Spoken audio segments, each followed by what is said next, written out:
Hello, everyone. Welcome back to Peak Human Podcast. I'm Brian Sanders. Make sure to start back at episode 1. I want you to catch all the great episodes. There's so much to learn. This is a different kind of podcast. I don't just pump out content. I don't have any sponsors. It's just my own company, Nose to Tail. So I can do all the best shows I want. I don't need to put them out every week if I don't want to. I don't need to have any certain guests on. It's all whatever I'd like on my terms. So go back to episode 1, so many great ones, or skip around and find the ones you're interested based on the descriptions. Today, I'm talking to my man, Dr. Frederic Leroy. I can't say his name. We'll just call him Frederic Leroy, the easy pronunciation. I've been following his work for many years. He does a lot of great stuff on Twitter, some great tweet threads, a lot of good info. He's out there writing papers, doing studies. He's a PhD out of Brussels. He's been a big help to the animal-based community, helping to clear up all the propaganda against red meat and other animal foods. You're going to want to watch this podcast on YouTube. It's the Food Lies YouTube channel. He does a whole presentation, really great if you get to look at all the slides that he presents as we talk. I'm spending a long time getting all those slides in there, high quality, so you can see what we're talking about. But it's not imperative. You can still get the picture from listening to this on any device. I know that's easier. I know I always like to listen to podcasts while I'm driving, working out, whatever. But this might be the one that you sit down and watch on YouTube because it's really cool to see all of his graphics he's put together. This one's so cool. We go into the entire history of why red meat has been vilified. What are the reasons behind it? What are the agendas? This one's interesting because it goes deep. I'm doing a presentation at KetoCon called Exposing the $1 Trillion Agenda Against Red Meat. So I'm going into all those financial sides and this 100-year history of where this all started. But he has gone into some of this and more. He has a really good take on this that I haven't heard before. So it's going to get really detailed. It got long, but it's good. It's over 2 hours, but it's good. I'm telling you, things will make more sense when you look at it from a human psychology standpoint and just how humans tick, and then things start making more sense. So this is a good one to catch on YouTube, Food Lies YouTube channel. And while you're there, check out nosetotale.org. Nose to Tail is my company. It's all my family ranchers up in Texas. We do things right. We do the regenerative methods, holistic management. We put out the best products possible. They really do use the best methods you can. I've visited them many times. I've seen what they do. I've stayed with their family. I've eaten meals with them. I know how they operate, and this stuff is the best. It's not the cheapest, but it's the best. It's not flown in from New Zealand or put on a ship. It's here in Texas. We get it out to you. The primal ground beef is back. We have the organs mixed in, liver, heart, kidney, and spleen right in the ground beef. Eat this all the time. I'm also eating a lot of our bone broth now that my finger's injured, getting all that good collagen, collagenous bits and pieces, minerals from the bones, all the good stuff. We put chicken feet in it. We put chicken heads. We have beef bones, marrow bones, all kinds of stuff. So get that. You can get it in person soon in Austin. We're getting the Sapien Community Center, the Sapien compound open soon. We can buy some meat in person, get the bone broth, get all kinds of good stuff. Chef Charlie's getting involved. We're going to have food. We're going to have events. We're going to have so much going on. Stay up to date. Go to sapien.org and put your email in the email list. I'm going to be sending out updates there. You also get a simple newsletter each week with some pertinent info. Really quick, you can skim it over, learn a lot, move on with your life. Something you actually want to open. So I'll be updating everyone as we build out the Sapien compound here in East Austin. At Nose to Tail, we also have the body care line. We have skin food. We have soap. We have lip balm. We're still working on that deodorant and hair product. That'll be coming soon. Go to nosetotale.org. Put a box together. You get free shipping on all the other products except for the fresh meat if you spend over $60. That fresh meat is too expensive. We can't give free shipping, but we can pay half of your shipping. So we pay half your shipping for all the meat. So get your fresh meat there. Get your body care there. You can also get your biltong. This is so good for when you're on the go. I know a lot of families are getting this for their kids. We also have the liverivores. Get your kid used to eating liver. Get their palate correct. Get them on real foods. Our liverivores is a meat snack with liver in it. Very one of a kind. Again, that's at nosetotale.org. Make yourself a box. Make yourself a bundle.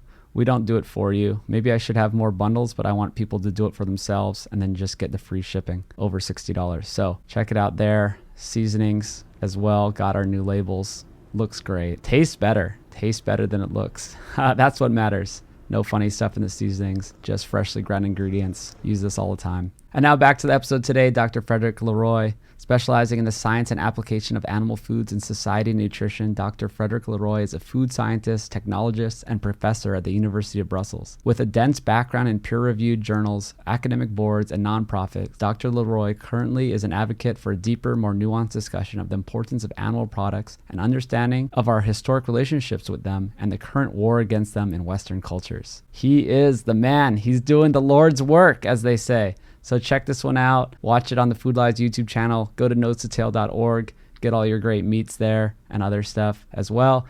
And go to sapien.org. Get on the email list so you will know about the Sapien compound and all of our other announcements. Enjoy this one. I'll see you soon. All right, everyone. Welcome back to Peak Human. We are live with Dr. Frederic Leroy. I almost got it this time. Maybe he can say it. Frederic Leroy. Oh, beautiful. And you're calling in from Brussels? Right. Awesome. Well, this has been a long time in the making. I've followed your work on Twitter for quite some time. You've been doing great stuff. You are a supporter of meat and diets that are human and sort of trying to expose some of the propaganda around plant-based stuff and around the narratives that seem to be more about money than about nutrition. So why don't you give us a little bit of background of what you do?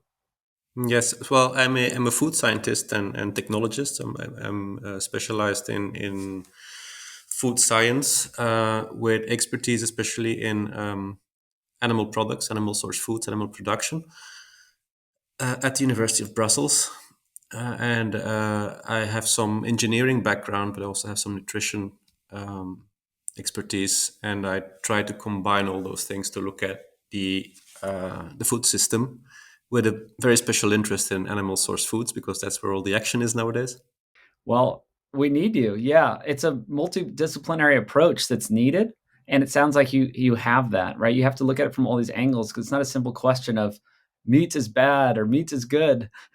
There's so much to do with the environment, with nutrition, with ethics. Those are kind of the three pillars that the vegans like to bring up, and I think you do a great job of kind of combating all those arguments in a really scientifically sound way. And we'll jump into all of those today.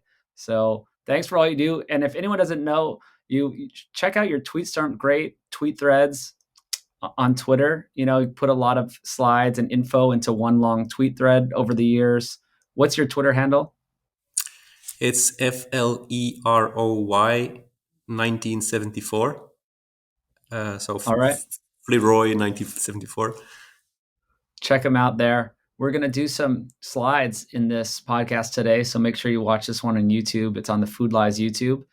And yeah, you've done some great presentations that I've watched on YouTube with different podcasts, different conferences. So we're going to try to do a bit of a new one today. And we're going to cover a lot of topics because I'm doing a presentation soon at KetoCon I'm calling it Exposing the $1 Trillion Agenda Against Red Meat. And I think that's a really interesting topic to really go back and look why. We've had this food for all of history. We've always revered meat as a sign of health and wealth. And it was just always important to us. And yet all of a sudden in the mainstream, they're trying to say it's bad. Right. And you're kind of, your main mission, it seems, is like clearing up that. Right. Yes. Well, yeah. As a scientist, I'm interested in being factual about what I'm studying. So if there's, we have plenty of slogans and misinformation. So my job is to come in and correct what's not acceptable from a scientific point of view, because there's a lot of talk that is not acceptable.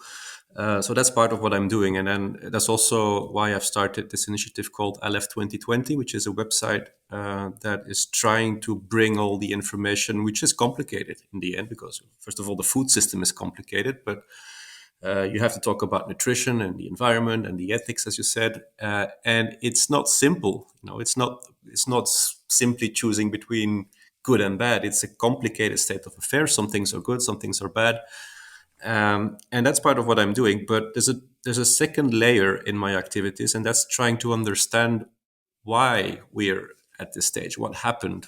Why is this discussion so polarized? Why is it so fanatic? Why it's so radical? What is the the mindset behind of all of this. So that's something else I would like to explore. So talking about the science as such, but also trying to understand why we're facing what we're facing.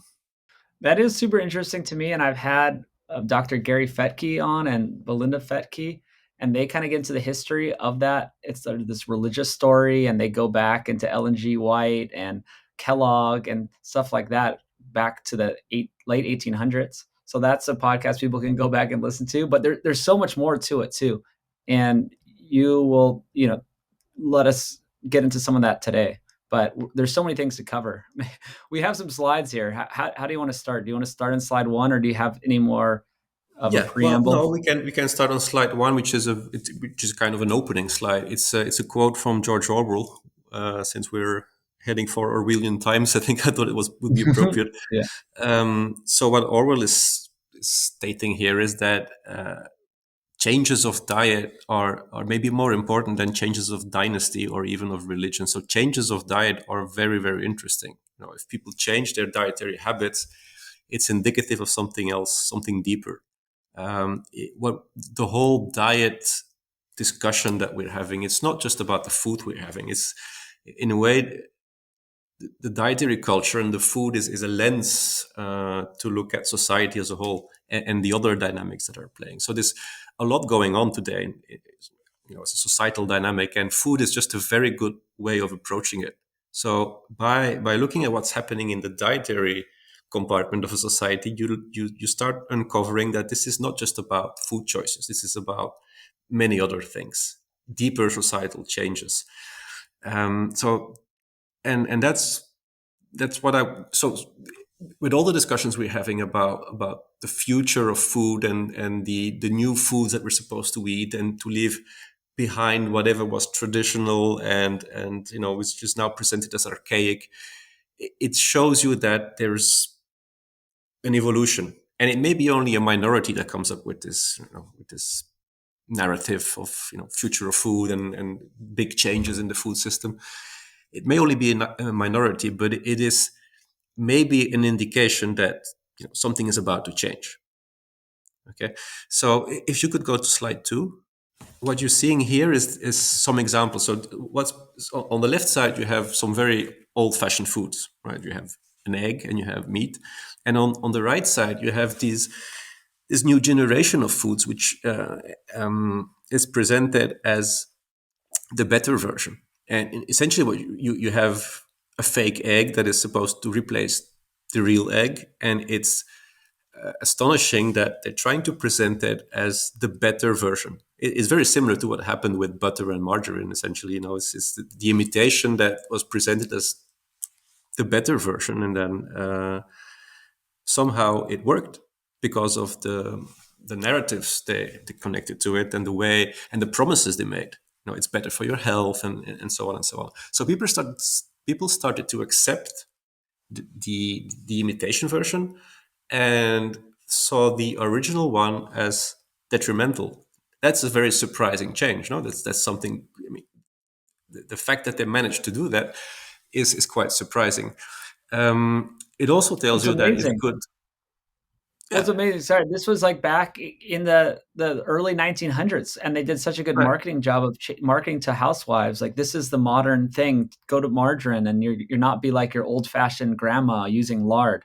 And it exactly. was Yeah. amazing techniques that, I mean, it's sort of like legendary in the marketing world of how they can make people believe that some factory made food is better for us. And then, of course, everyone listening knows how bad margarine is now, right? It turned out it was no good. Well, the interesting part here is the copy paste mechanism. So they just use the same techniques as before. And initially, people saw margarine as the inferior product. I mean, it was seen as a fraud. It was seen as potentially toxic, and then it became the healthier one of both. So it's very. I mean, throughout the slides, you will also see that it's very interesting to go back to the 19th century and the beginning of the 20th century, where many things happened that are very, very similar to what we're seeing today. There's a lot of there are many similarities, and I'm showing this so just to to bring in that view that we should move towards something entirely new and leave behind whatever we knew and was, solid in the past. Right? You have to leave that behind you, and you go inside this completely new system of foods made in factories, ultra processed, and presented as good food. That's why I put the reference, in the corner to the Good Food Institute. The Good Food Institute brings you the good foods, right? So the good is a very moral qualifier. So the good part has moral implications. It's not just because it's tasty, or it's because it's good food. If you're a good human, that's the kind of food you're going to eat. It's great Slide marketing, slide great three. propaganda.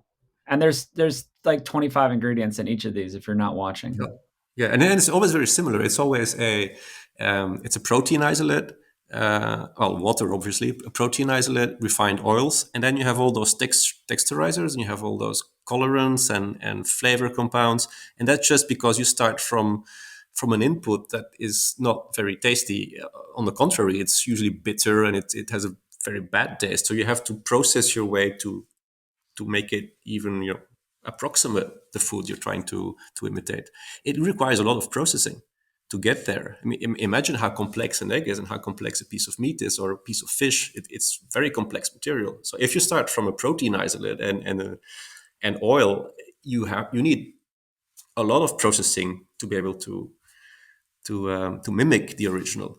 And that's why it's so much favored also by the food multinationals. So you have the spin-offs, of the new companies, but you also have the food multinationals that try to embrace the whole plant-based market because it's their core business, it's their core expertise. Ultra processing, they're good at that. They know how to do that, and you always end up with those ultra processed foods.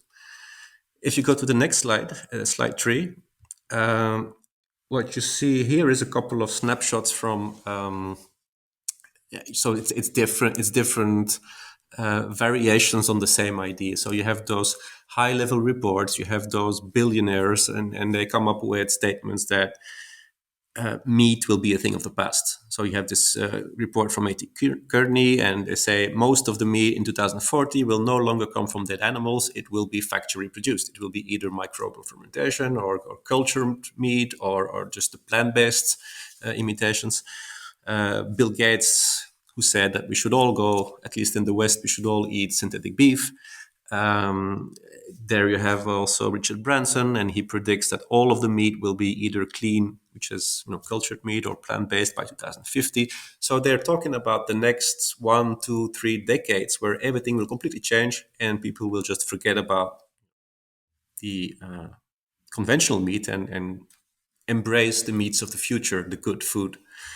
On slide 4, the astonishing thing is that it's not just crazy talk from billionaires. It's being taken seriously at policy level sometimes, and that includes transnational policy level. This is from United Nations Environment Program, so UNEP, and they have given their very prestigious award, Champions of the Earth Award, which is the highest environmental award that the United Nations could give. They have given that to Impossible Foods and Beyond Meat. And there's even a reference on their website here on the right upper hand, where you see a reference to the fact that those companies would qualify meat as the most urgent problem. And UNEP just puts that as a headline on its website. So this is UNEP. I mean, they should be talking about fossil fuels and about all the very extractive practices that are completely overshadowing whatever livestock could ever do. So this is a radical statement. It's completely overblown and hyperbolic, and it's not only that. It's not only that they are way too radical in what they're stating, that they're also in a way endorsing a fast food culture. True, because Impossible Foods and Beyond Meat are offering burgers and sausages, and it's basically foods that would insert themselves in the fast food way of eating. By the way, Beyond Meat and PepsiCo have entered now this Planet Partnership, and it's all about it's about junk food culture. So this is a message coming from the United Nations that meat is horrible for the planet, and we're just gonna mainstream those meatless burgers, and we'll make it better. Uh, and It's all and about plant like burgers, fries, soda, yeah, and it it's insane. And it's insane that they call this a most urgent problem. Like it's yeah, I it's, and I want to point out you've done multiple sort of articles or presentations calling meat as a scapegoat. It's basically what we're saying here. It's the scapegoat for the real problems, which you're saying are the super extractive things that are actually the problem. yeah. I'll come back to that later, Brian, in a while. The Okay. scapegoat part I think is important. Um, and well, with scapegoating comes also all the exaggerations, and so those it's important to understand also that those companies are not just offering a new product that can coexist with all the other ones. Their aim is to destroy animal agriculture. That's within their mission statement. So they, as you see here, they want to make animals obsolete. They want to eliminate the need for animals in the food chain by 2035. They want to destroy animal agriculture. They're not offering another solution for people to diversify or to find their own best foods. It's about overtaking the conventional system and replace it with their products completely, totally. On slide 5, you see here a quote from the CEO of Impossible Foods, Pat Brown, where he states that in what is it in the next 5 years, they will completely overtake the beef industry, and it will push it into a death spiral. So it will be spiraling into annihilation. And then he continues saying that the pork industry and the chicken industry will follow. And they're also talking about fish. They're also talking about eggs. It's the whole animal production system has to disappear, all of it. So that's their mindset. And I mean, how can you start having a reasonable discussion about dietary transitions if you have players on the table like those ones, which are very, very influential because they represent it in through platforms like the Good Food Institute. They're represented in all sorts of high level discussions on the future of the food system. It They're being just endorsed by takes the out. UN. These uh, guys saying this are being endorsed by the UN and yeah, been given the highest awards. exactly. Yeah, it's that's why it's so important to talk about those things, because this is indicative indeed of change. I mean, from the moment narratives like this, who would have been seen as completely ridiculous, let's say 10 years ago, suddenly they are being discussed at the highest levels, the highest transnational levels. So that shows you that something is going on that deserves a closer look. If you go to slide 6, I want to maybe bring in something else. And you talked before about the upcoming conference that you're having, and you want to talk about the big money behind some of these initiatives, which is certainly a valid point, and it needs to be discussed and exposed. But it's not only about the money. I mean, it wouldn't be able to make it if it was just money. It has to do with. It also has to do with the fact that there you have the conditions of possibility within our society to allow that. There's something happening in society that just uh, makes us ready to absorb those crazy stories. Because you can put as much money as you want behind a completely crazy idea, nobody will accept it unless there's something there that is receptive. And and the issue is that I mean, a lot of it has to do with the fact that we're very disconnected from the food system, and that leads to problems, and that causes that, especially in the urban West, the urbanized Westerners are somehow very confused and willing to listen to those crazy I've ideas. I've used this example in presentations I've done in the past that for all of history we would have seen animals being killed for our food before we could even talk, and now it's just the most foreign thing ever, and most people have no idea where the meat even comes from. They just grab it from the grocery store. Right. Right. And then just to illustrate this slide here is showing.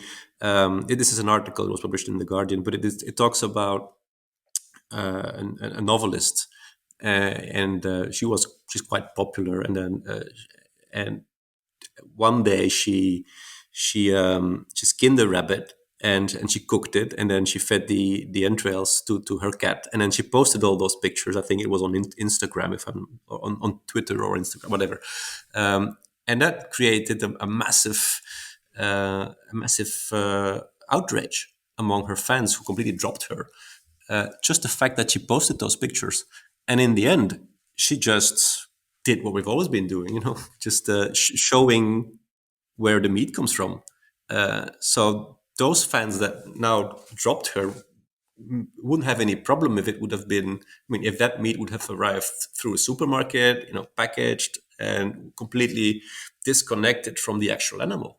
But if you bring in the animal, if you bring in the messages of that animal, and you bring in also the animality of it, especially because you have the organ meat and then the cat that eats. So if you bring in all those visuals, and that shocks people.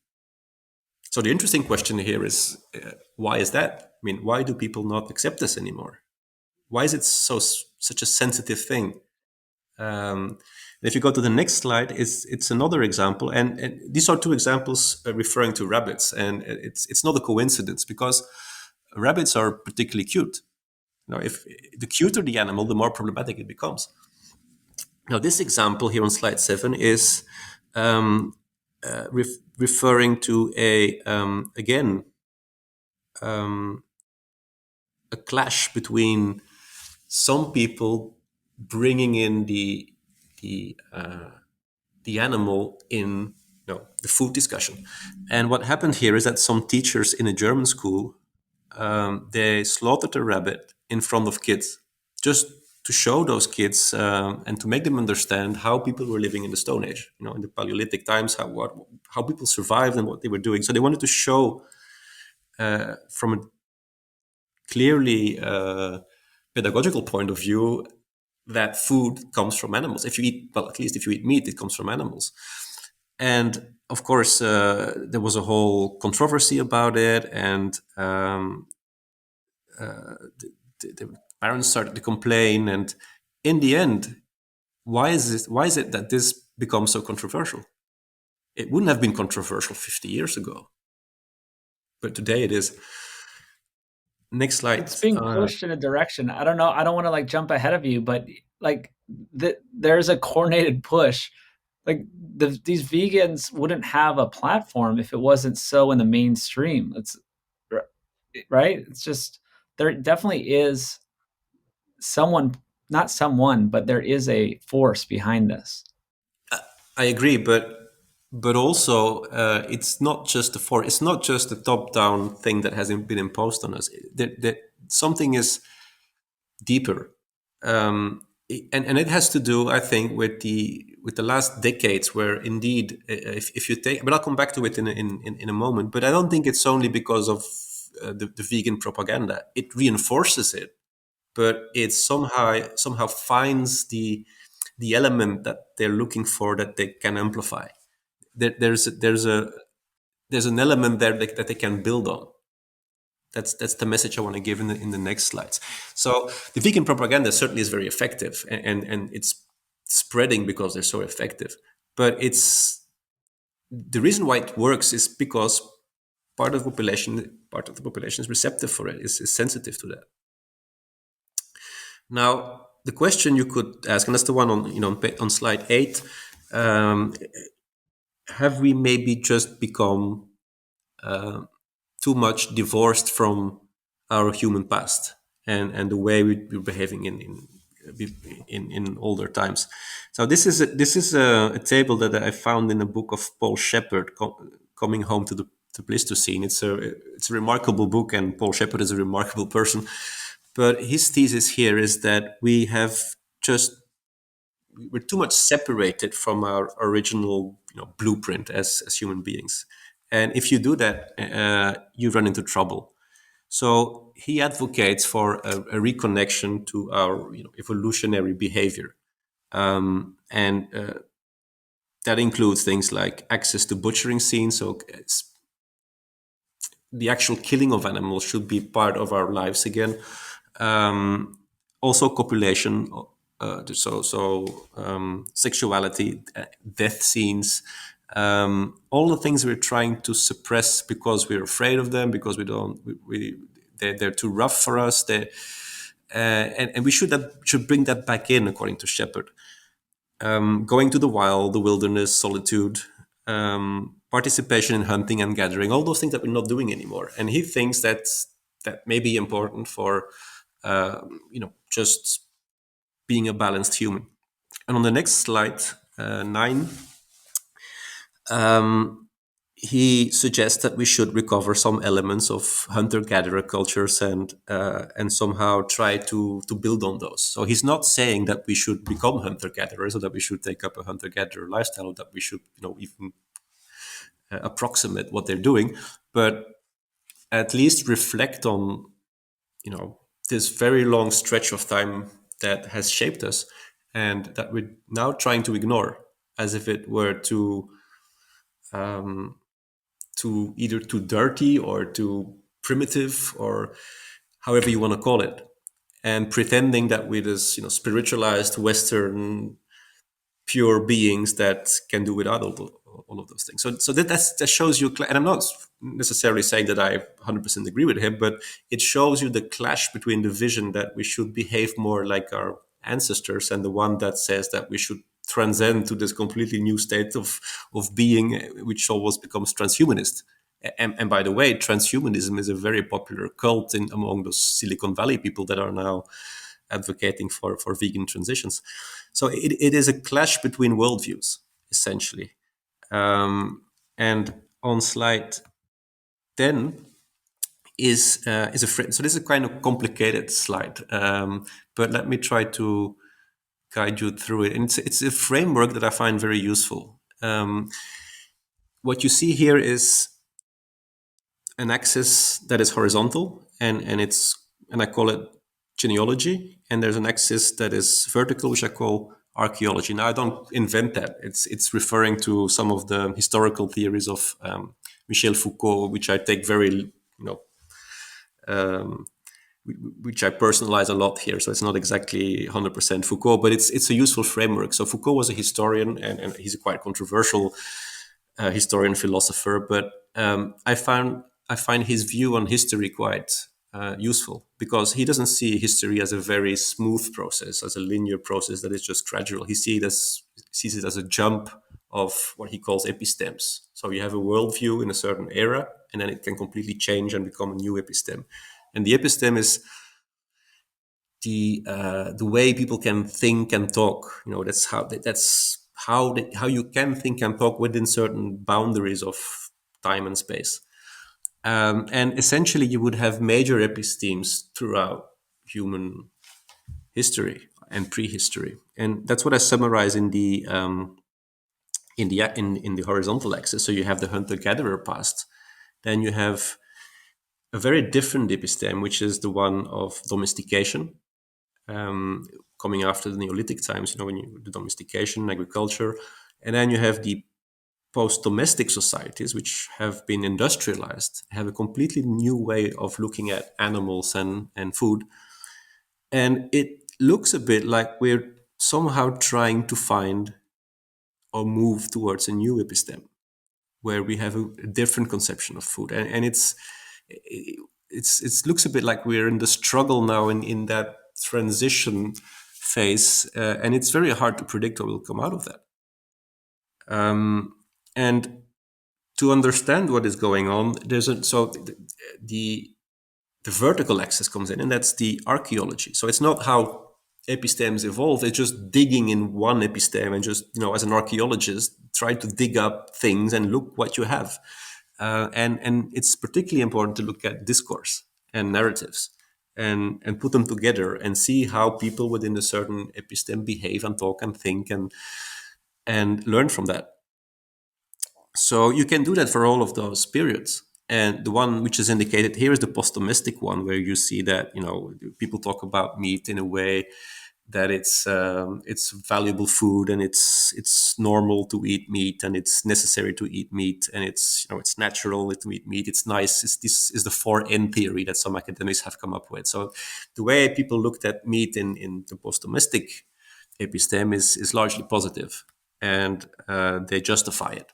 Now, what you see is that those positive connotations, those positive descriptors, are being inverted. So whatever was normal and necessary, natural and nice becomes, abnormal and unnecessary and unnatural and disgusting, and that's the battle.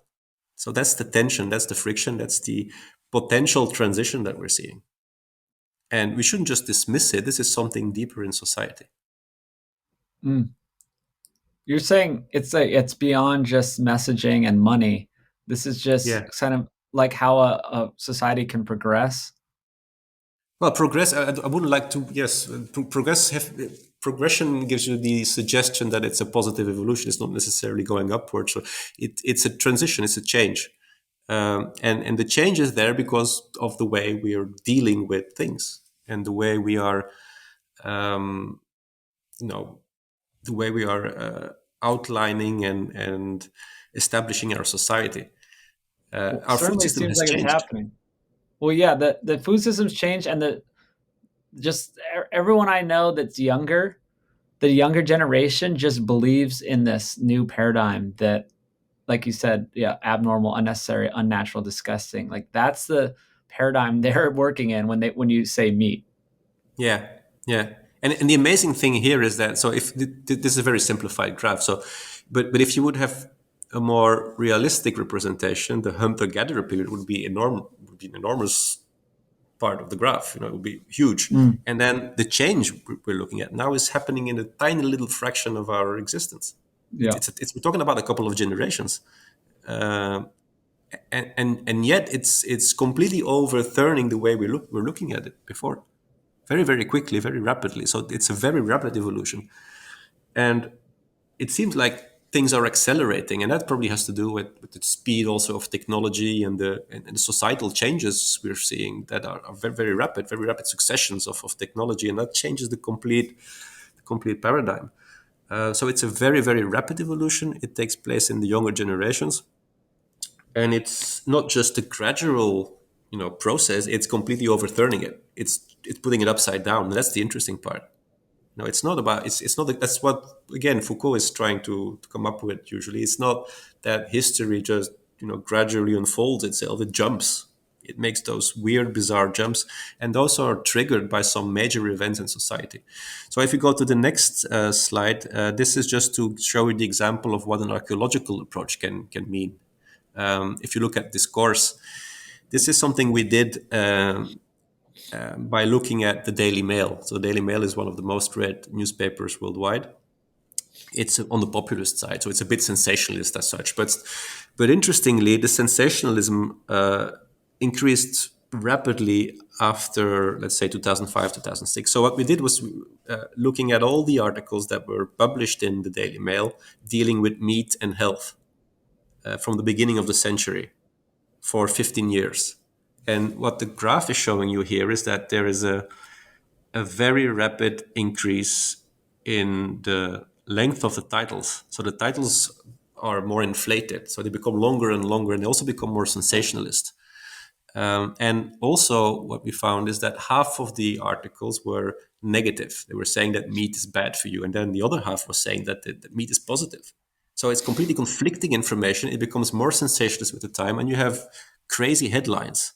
The example here is that on the one hand, red meat will make it impossible for men to be fertile and have children, and on the right side, you have the opposite. That the more meat you eat, the healthier the sperm is.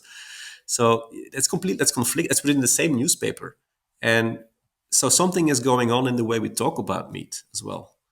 And if you go to the next slide, this shows you an example from 2006 where a headline was saying something like "Red meat can raise cancer risk," which is a quite normal headline. It opens a debate, and you can say yes or no, but you can discuss about it. And then the headlines towards the end of the period, when we stopped in 2015, they were they were just mad. Stuff like eat bacon, don't jog, never eat fruit, 10 surprising ways you can shed the pounds and get fit, or this one referring. That's why we stopped also in 2015, referring to the World Health Organization. So they say bacon, burgers, and sausages are a cancer risk. Say World Health Chiefs, and then they compare processed meats to cigarettes and asbestos, Hmm. completely over the top. And we stopped in 2015 because 2015 was the year when the WHO came out with its cancer report, the link between meat and red meat and cancer. Um, and so it has been building up over the years, but very rapidly so. So the change is noticeable. And we stopped in 2015, and since 2015, it has become way more extreme. And this is just the Daily Mail. Can I stop for a second? Because I Sure. interviewed Dr. David Klurfeld, who was on that working group in 2015 that they made that decision that meat was a carcinogen. And people could go back to that episode. It was probably number 23, something 17, something super far back. But he said it was the most biased thing he's ever seen. It was a bunch of vegans and vegetarians just trying to purposely sort of get the decision they want and kind of ignore any evidence to the contrary that he brought to the table. And he was just a reasonable USDA scientist guy. He's not some carnivore MD or something. He's just a random guy who was just trying to get good science. Yeah, but there's a good friend and colleague of mine who was also part of the 22 experts within the IARC committee. So it's the IARC result is very remarkable indeed. But what is even more remarkable is what they made out of it. Because if you go back to the original IARC documents, it's not exactly what they made out of it afterwards.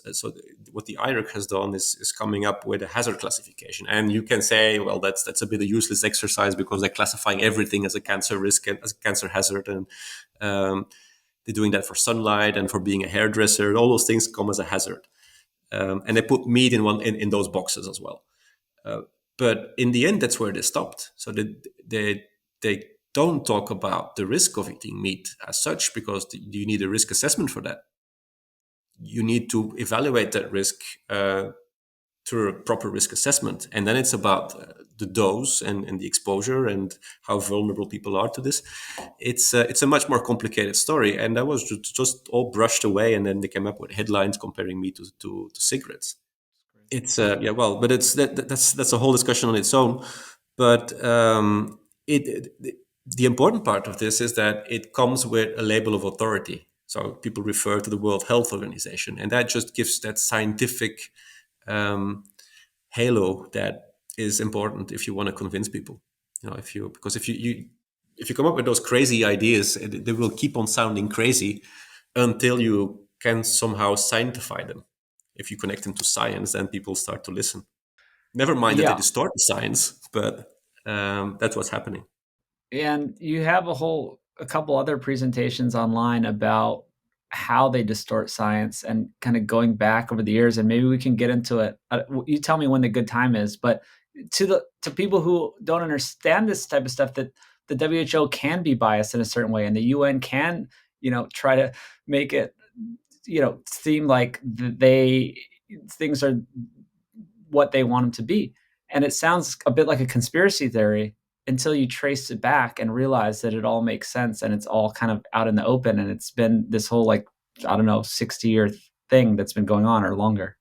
It has a very long history, and I think it's important to understand that it's not a linear history either. It's different factors. There's an element of technocracy involved that goes back all the way to the Club of Rome and before. There is an element of vested interest and big money, as you mentioned. There's an element of ideology involved, um, and all those different elements are creating those conditions that give give rise to what we're seeing. So it's not just one guy pressing a button and activating a whole series of chain of consequences that eventually lead to veganism. It's broader. It's more complex.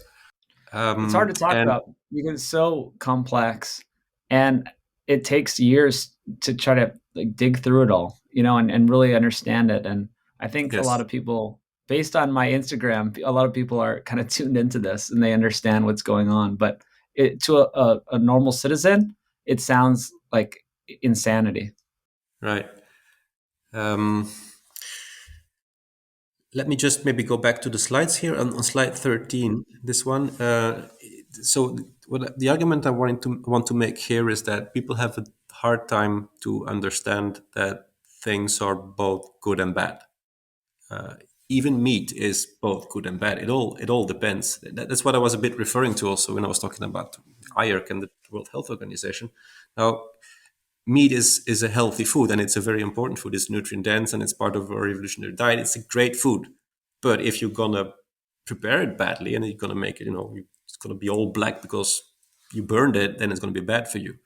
Or if you're the kind of person that has is sensitive to iron overload, well, maybe too much heme iron, maybe not good for you. It all depends on exposure and how people. So it's always a contextual story. Some things are net positive and some things are net harmful, but there's always two sides of on things. And I want to bring in a concept here that is going back to ancient Greece. Jacques Derrida talked about it, a French philosopher, but it's going back all the way to Plato and Socrates, and it's the pharmacon, and that's an interesting one because a pharmacon is something that has three meanings in a way. On the one hand, it's a medicine, like in the word pharmacy, but on the other hand, it's also poison. So that's what you have with some medicines. You look at the bottle, you see a little skull on it or a little warning. They can also be toxic sometimes. But what's interesting as well is that pharmacon is closely related to pharmakos, which is also Greek and it means scapegoat. So you mentioned scapegoat before. So there's something in the package there that says that things are both good and bad, and it's a bit a playful state of affairs. It's good and bad, and it depends on the situation. But sometimes, for some reasons, um, part of that dual system is kicked out, and there's a scapegoat effect going on. And let me illustrate it. What you see with the symbol on the right here, on the right hand side of the slide, you see a dairy cow coming from ancient Egypt, and that's she's called Hathor. She's a fertility goddess from ancient Egypt, and so she represents abundance and nutrition. And dairy was very important for the Egyptian food system, but it's also a goddess of destruction. Now, all those fertility goddesses, Isis and Astarte, and all the ancient fertility goddesses, were also goddesses of revenge and destruction. That was always connected to each other. And in a way, if the times were ready for it, she would also come down on earth and destroy the agricultural fields. So that's the dairy cow for you. The dairy cow can bring you valuable food, but it can also be very destructive. So in a way, all things are pharmac. I'm saying maybe it's a bit taking us away from the discussion, but it's important to understand that animal agriculture can be good and bad, and it's just something that we have to accept. And it ties it to that scapegoating mechanism. And I'll try to get closer to that idea in the next slides. On slide 14, on the left-hand side, you see the pyramid of Maslow, Abraham Maslow. Abraham Maslow was a psychologist, and he defined the theory of human needs. So the question that we really have to ask ourselves is, do we need meat? I mean, is meat something that we need? Do humans need meat? And that's an important question because that's the whole debate. Some people are saying we don't need it at all. We have to get rid of it because we have better options. But other people are saying, no, we cannot because we fundamentally need meat. Now, if you want to understand if you need something, if you want to explore that, well, you need good foundations. I mean, you need to have a proper methodology for that. And I think that the model of Maslow is quite useful. Now, Maslow was a psychologist, and he came to these conclusions through discussions with his patients, and so it's based on human psychology. It's maybe not a perfect model, but it makes a lot of sense. So it's a pyramid. It implies that the bottom is more important. So it's a hierarchical model, and at the bottom of the pyramid, you find physiological needs. So the fact that you need to maintain your biology. That's the fundament. If you don't have that in place, you're lost. Then if that is secured, the next need that emerges that humans have fundamentally is the one for security. So you need to feel secure. If you don't feel secure, if you're anxious, you're not a balanced human. Above that, you have community. You need to be feeling part of a community. I mean, you have a social need. We're social beings. We need to feel close to people. We need to be loved. It's a very fundamental need still. Then you move up and you go to status. And on the top of the pyramid, you have something that is called self-actualization. Now that becomes a bit new ages, and it's about self-development, um, and it's really at the top of the pyramid. That's for the ones who are in the luxury position of having all needs fulfilled. And the interesting thing is that food connects to all those layers. And meat is a special case there. Meat is very, very interesting from that perspective. So on the next slide, um, 13, if you 15. talk about the basis and the need for meat, essentially, you would have to talk about the fact that meat is just extremely good nutrition. That it's the food that made us human. It's the food that changed us.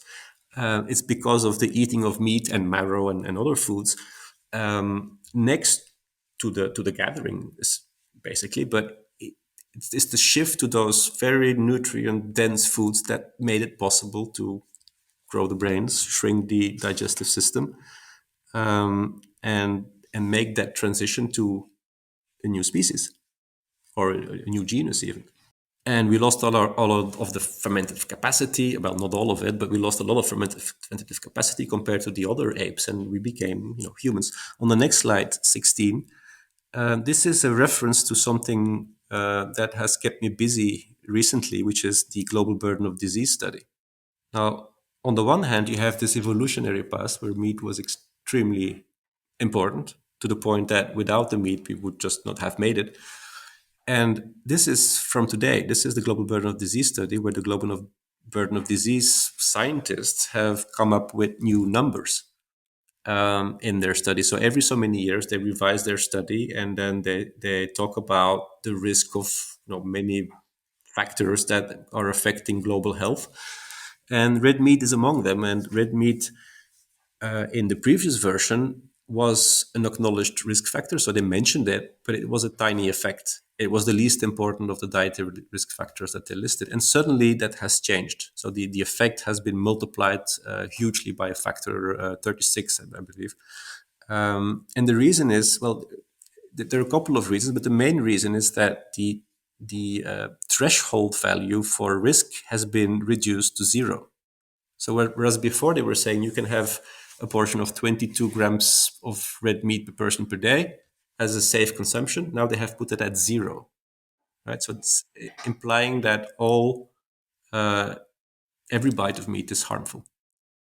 So you see the clash between the schools of thought. So we have on the one hand, you have those people that say that meat is a very, very valuable food because it's part of our evolutionary package. And on the other hand, you have the new scientific vision at the highest possible level, because the global burden of disease is the benchmark, is the golden standard for policy making. They are saying that every single bite of that evolutionary food is now toxic. It doesn't make any sense. I mean, especially people listening. It's kind of the opposite that I've seen. I work with Dr. Gary. We work with patients. I've seen it all around me. I've seen it on social media. I've seen it with myself. It's kind of the opposite dose dependent relationship, where I feel like the more people eat meat and they get rid of the processed stuff, the better they feel. Their health changes. They get off medications. It's just kind of funny to people listening that they would claim the opposite. Yes, but the thing is, they don't show the evidence. And with if you look at the actual data, if you look at the actual studies, you will not see that. This is a modeled Mhm. line. So this is a model assumption, and they don't justify it. So we've written a letter to the Lancet to see the evidence, as they're supposed to do. If you publish in the Lancet, but we haven't seen it. And they have replied to the letter, but not by showing the evidence, just by acknowledging that there are indeed some issues, but we haven't seen the evidence. And meanwhile, this document, this influencing policy, for instance, it's used in the UK national food strategies, and it's a very influential document, and it's cited so many times by so many academic papers. So it's very dangerous, essentially. But the reason why I'm showing it here is that even the need for meat, biologically speaking, is controversial. You have those two Mm. different points of view, and the one is endorsed by high level scientists. If you go to slide 17, you see here the effect of the of diets high in red meat, and you see how the little bar suddenly became much bigger, and it became like a very important factor. It's also interesting that the lead author of the Global Burden of Disease study is Christopher Murray, is also the senior author on the Eat Lancet paper. So in a list of authors on a paper, the most important positions are the first one and the last one. So Walter Willett is the leading author, first author, and then Chris Murray is the last author.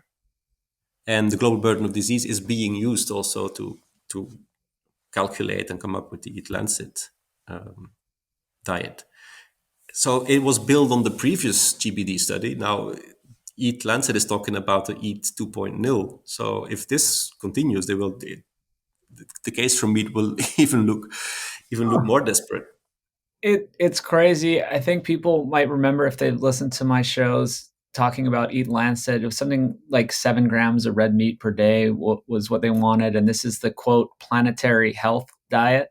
And I also did an episode with a farmer in Sweden, you Gunhild Storlin, who has founded this whole Eat Lancet thing. And she was eating his meat and his eggs, and he was trying to tell her about regenerative ag, and it sounded like she understood it and was about it, yet behind closed doors that she's all about it, and then out in public it's all about making meat a carcinogen. Well, yes, I've talked to Gunhild Stordalen myself at some point, which was a very reasonable conversation. But you have to know that Stordalen is just one figure in that broader network, and within that network, you find some very radical players. We'll keep On going here. So yeah. on slide 18, then if you follow the logic of eat and those people that say that red meat is something that you should avoid or have very very small quantities of, well, then you're essentially saying that you can do without. Now, in principle, you can do without if you're very, very clever, if you've very much thinking you're about what the proper foods are that you should combine. And so, if you're if you're putting a lot of effort in designing proper diets, you can maybe drop out red meat, and it becomes increasingly difficult if you're going to throw out all the other animal source foods. And maybe not everybody can do that, depending on how personally, how much you're able to convert the plant precursors into the active compounds and so on.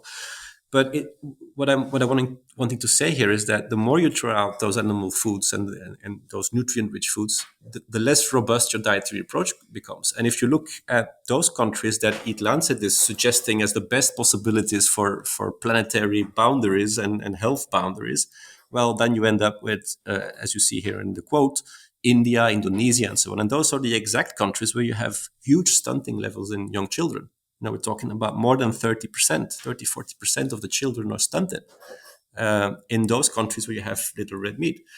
Now, it's not necessarily always the red meat as the only factor explaining this. You have confounding because of poverty and all sorts of things, and infections, and you name it. But it at least you should think about coming up with such a radical messages. And on the next slide, 19, Oh, you have... sorry.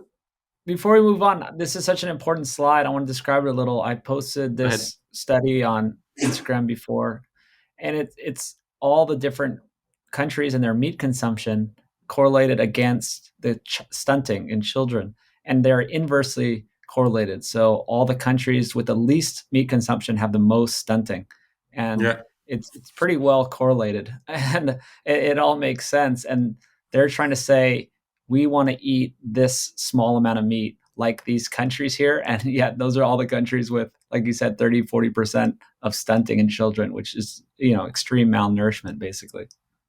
And the red line that I've added to the graph is the planetary health diet level. So that's this That's the level where you should stay below. You can have zero, that's allowed. You can have a vegan version of the planetary health diet, but you should stay below the red line. So then you end up with those countries, it's Sudan, India, Bangladesh, Ethiopia, and they all have huge stunting levels. It's Again, wild. it's Yeah, all the correlation. countries. It's a correlation. It's not a perfect proof, but it's worrying. It's very worrying. It's a nightmare to me. Okay, let's go to slide 19. And there's more. Just this 19 is just to give you the extra point that there's so much more information as well that should worry us. This is something similar. This is data from the Netherlands from the 90s, looking at children that were on macrobiotic diets, and the macrobiotic diet is very similar to the Lancet diet. They say the same things. You shouldn't have all that much meat and animal source food. You should have whole grains. They even have a similar version of potatoes. For some reason, Lancet doesn't like potatoes either. And so that's a spiritual diet. It has nothing to do with scientific design. It's a spiritual diet, but it's more or less the same setup. And what they saw is that within those macrobiotic children in the Netherlands, Western country, you had the same problems, stunting, all sorts of deficiencies. So there's a lot of material out there that shows you that if you're going to drop all the animal source foods, well, it's becoming less robust and it's becoming potentially dangerous, especially in vulnerable groups. Yeah. So we could talk about this nutrition for ages, of course, but I want to jump now to that next level, which is the security level. And if you look at the premise that nutrition was so much needed and essential for our ancestors, and there's no doubt about it, if it wouldn't have had meat, we would have got extinct. I mean, it's completely different to talk about the past and to talk about today when we have supplements and all of those things. So it was absolutely essential to source meat sufficiently, and that's when the need for security steps in. And to be able to achieve that, well, we organized ourselves as those obligate cooperative hunter-gatherers. We needed to work together to be able to get enough meat. And that's the hunter-gatherer system. And within those communities, it's interesting that hunter-gatherers started to develop very special relationships with the animals they were hunting. If a hunter-gatherer captures an animal, it's an almost spiritual act. It's a transaction. They're taking something from nature and they're giving something back. It's very heavily ritualized. So the system we invented to secure the food starts to bring you towards the next level, which is on slide 21, which is the community level. That's what holds everything together. So if you want to have that nutrition that is essential to you, you want to secure it, you need social codes to do that. Otherwise, your hunter-gatherer clan will not work. It will not be functional. It will not be able to secure the food. And if you don't secure the food, you're out. So so the three layers you have here is the absolute essence of Homo sapiens. And it's interesting that hunter-gatherers usually stop here. They don't climb higher in the pyramid. The status layer that comes next is something they usually try to avoid. Imagine if you have a hunter that comes back with a huge animal who was very successful. He will try to downplay it. He will say, well, I was a bit lucky and I didn't do it on purpose, because status is toxic often. It's not they don't have status at all, but it's downplayed. They don't want to show off, because showing off is not good for social functioning. And it's the community spirit that secures everything. Nonetheless, within communities, even within hunter-gatherer communities, you always have tension that builds up. And the tension that builds up has been described in many ways, but René Girard has named it mimetic desire. And it seems to be something that is part of us. As humans, we try to desire, or we desire what the other one has. And we also enjoy being desired by the others. So imagine that if you're a hunter-gatherer and you found some shiny stone or a shell, something very attractive, if you start showing that to your clan members, they will get a little bit jealous, especially because you're trying to show off a little bit with it. And then so you want them to desire it, but you don't want to give it to them. And then they will try to capture it. Maybe somebody will steal it from you. You will punch them in the face, and before you know it, it becomes a cycle of violence. So there's always aggression that builds up within communities. Even if you try to downplay status, it's something that seems to play within our human setup. And what Girard claims is that from time to time, when the aggression becomes too much, you need to scapegoat. You need to get rid of the pressure, right? And you will blame and you will project all the frustrations on something external. And that's when the pharmacon becomes the pharmacos. And now scapegoating, as the name says, it implies animals. Girard thinks that originally it was about humans. It was about sacrificing a human, but that's his own theory. But the point is that the aggression has to be projected on something else, and that's the scapegoating mechanism. Um, and the killing of an animal is very much part of that setup. Uh, you see also a reference on this slide to Walter Burkert, who talks about the ritual killing of an animal. Now, if you kill an animal ritually, the kill as such is a focal point around which the community will structure, and it will balance the tensions that we're accumulating. So it balances the community and it keeps it functional. And that's a system that works well. It's a horizontal system and it's functional. It has been functional for we don't know so much about it, but we can only guess. But it probably has been playing for a long, long time. Now, something happens at some point, and that's the next slide, 22, that's when we start abandoning, or some humans start abandoning the hunter-gatherer lifestyle. And that's a complicated process. It's a fuzzy, patchy transition. And I'm oversimplifying here, but at some point in time, humans started to settle down, resources started to accumulate, the elite started to be formed because of the accumulation of resources. Some people had a lot of animals, because livestock was developed.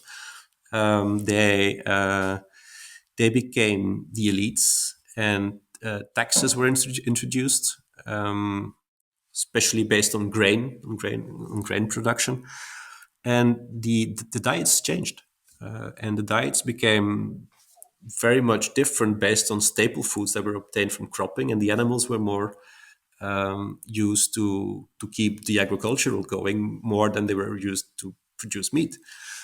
So they were important also for traction, and they were also still important for religious meaning. Even though the meat was not that substantial anymore, the animals were still extremely important, and the sacrifice was still there. So And they still use the animals for dairy, and yeah, yeah, yeah. And also I want to point out there's a great book, Against the Grain, which is on this slide, James Scott. I read it. It was great. It goes into a lot more detail what you said about this kind of meandering history of starting agriculture. It wasn't a direct line. It wasn't just, hey, this is easier. Let's just do agriculture. It was this long process, and there's different things going on. Even just the lack of big animals. There's a megafauna die-off, and we didn't have these large fatty animals, and that kind of they kept getting smaller over history and less fat and less meat. And there's so many great smaller stories in there about even how they tax grain, and that it's way easier to tax grain because they it's have above the ground. the crops come at a certain time, and you can do that with potatoes or other crops. So really interesting kind of book to read, and side note there. But yeah, keep going. Right. No, it's true. It's a fascinating book. Um, the point I want to make here is that the extra layer of status comes in because the elites, they come with status, um, and also the fact that the meat is still important for communal structuring. So it still structures community horizontally. It keeps people together because when an animal is sacrificed, it's very much linked to festivals and religious events. So the animal is sacrificed, and then it's shared among the community. But there's also a vertical component now where the best parts of the carcass will go to the aristocracy, to the priests, to the most important people, and the lower parts will go to the rest of the of the community. But the diet has changed fundamentally, and you see that now you have that new episteme where you work in. It's not so much the hunter-gatherer horizontal transaction between humans and animals. It's still heavily ritualized, but it's becoming much more vertical. it's now we have the domination paradigm that comes in. The humans are controlling the animals. They're still very much respecting them because often they're representing the gods and they're sacrificed to the gods. So they're very important still. But somehow it's a system based on domination rather than on the horizontal, more reciprocal system that the hunter-gatherers had. The next slide, 23, shows you how much that status can be played out in meat. And this is information coming from the Turkana. And what they are doing is that they are dividing the carcass in between the different members of the community. And some parts will go, you see it on the slide, some parts will go to the youngest wife, another part will go to the first wife, this part will go to the children, this one to the chief, and so on. So it's very much a matter of hierarchy. So the meat structures the society. It not only keeps it together, it structures the society as well. So it just shows you how symbolically important meat is. And I'm slowly moving to towards the contemporary story. But I want to bring this in because this is where the symbolism starts. We had the Mm. symbolism from the natural transaction with the animals and what that means for us and how important meat is for our community, but also all the symbolism of strength and power that links to it. Hmm. So it's time for the new episteme, and that's the one on slide 24. During the Industrial Revolution, things change fundamentally again. So you have people that start to move into the big cities. The purchase power increases, and there are several technical revolutions: the railroads, refrigeration, feed technologies, all sorts of things change, and they make it possible to produce a lot of meat again. And especially in the Anglosphere, so in the English-speaking countries, meat is something that is produced in big quantities, and people start consuming it again in big quantities because it's again possible to do so. So it's again a complete change of the food system. It's a revolution within the food system, as we had the revolution in the food system during the transition from the Paleolithic over the Mesolithic to the Neolithic. So it's a fundamental new way of producing food, and it comes again with a new episteme. And on slide 25, that's what we have been seeing during decades, um, where people viewed meat as something that is just good for us. It still had those connotations that were the legacy of meat. That it's power food, it's natural, it's good, it's necessary, it makes us stronger, and it's seen as very sensual. It's a generous food. It's the food you want to give to your guests as a host. It's just the kind of rich food, the kind of important food, and it's largely positive. Now, what happens as well during the Industrial Revolution, and especially after a while when you start to move towards the post-industrial places, um, the very top of the pyramid is reached, which is self-actualization. So you can start thinking about yourself. You can develop your hobbies. You can do all sorts of things that are very individual, that had less place in one's life before. I'm not saying that all those things didn't play before either. I mean, but it's a simplification. But there's a tendency now to focus on the top of the pyramid. And while we're doing that, and because of the new food system, we're kind of changing our interactions with animals. So throughout those different epistemes, you see that the human and animal interactions are changing fundamentally. In the beginning, we had a horizontal interaction, then we had a vertical interaction, and now we have a disruption because we're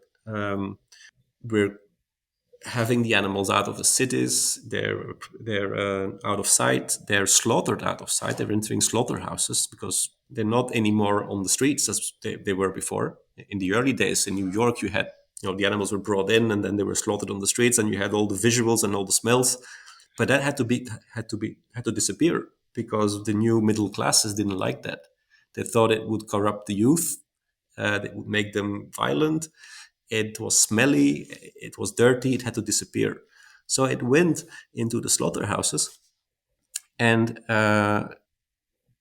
this has been very important for the way we look at animals and food and meat. at the bottom of this graph here, you see a little cartoon. It's a very famous cartoon in Belgium. You probably don't know it in the US, but it's when the hero of the cartoon goes to America, and he goes to Chicago, and he sees this factory where a cow comes in, and it comes out as corned beef or sausages. And that's the new system, right? You don't see what's happening in between. You don't see the transit. So you know about the cow and you know about the sausages, but you don't know about the part in the middle because it's never shown to you. And that's when you, as a human, shift from being a zoophage and you become a sarcophage, which means that you're no longer somebody that eats animals, but you're somebody that eats meat. And meat is Mm. the commodity. And the animal is not in the picture anymore. And very often, all hints of animality are removed. So you start cutting out the fat. You don't show. Before, if you went to a butcher, you had the head of the animal somewhere on the window. They remove all those things slowly. Slowly, it becomes more abstract.